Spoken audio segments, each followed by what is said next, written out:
L'essai et la revue du jour, Jacques Munier. Et aujourd'hui, il faut bien dire qu'il s'agit d'un confrère, d'un collègue même.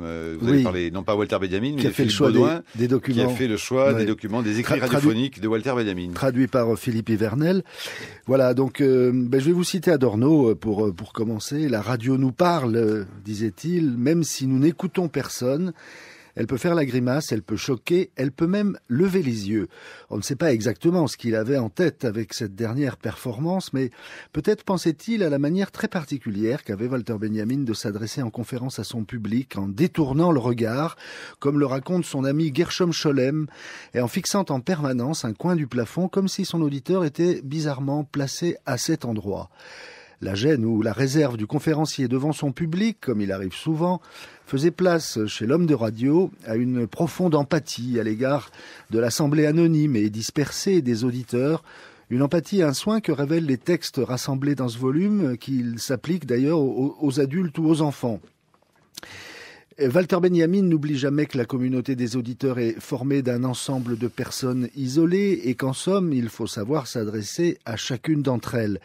À ces époques pionnières de la radio, l'attention à la fois théorique et formelle, l'engagement dont il fait preuve sont étonnants.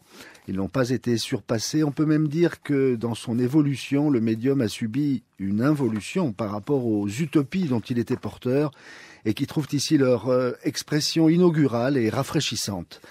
Walter Benjamin est l'inventeur de plusieurs formules qui exploitent à merveille les potentialités de ce que Gaston Bachelard appelait la logosphère. En particulier les Hörmodell, des pièces radiophoniques destinées à un large public et mettant en scène des moments de la vie quotidienne afin, je cite le savoureux témoignage de son collaborateur Wolfgang Zucker, de faciliter la vie des gens moyens dans une période de changements sociaux radicaux. Le plus connu, sans doute, d'entre ces modèles radiophoniques figure dans cette anthologie, s'intitule, à point nommé, « Une augmentation de salaire ». Où avez-vous donc la tête ? Il met aux prises Monsieur l'hésitant et son chef, qui finit par l'envoyer paître en l'assurant qu'il lui a évité une diminution de salaire motivée par la faiblesse de ses prestations. Tout l'intérêt de l'aspect didactique de la situation réside dans l'analyse du speaker qui énumère les erreurs de l'employé, en particulier son manque de fermeté et de dignité, et dans le contre-exemple fourni par l'intervention d'un autre personnage, Monsieur Levif, qui lui parvient à ses fins en ayant donné une leçon de compétitivité à son patron et l'impression d'une inversion des rôles.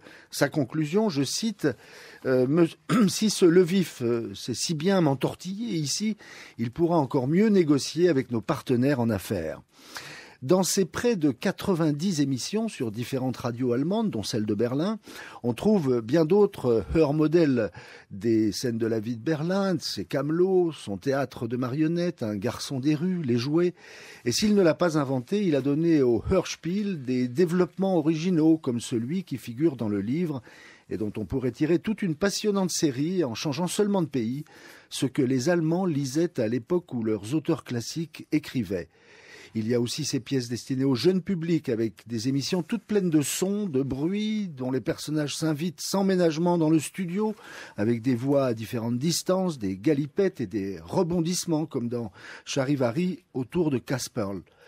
Du point de vue autobiographique, on lira avec émotion le récit de sa première expérience radiophonique par Walter Benjamin.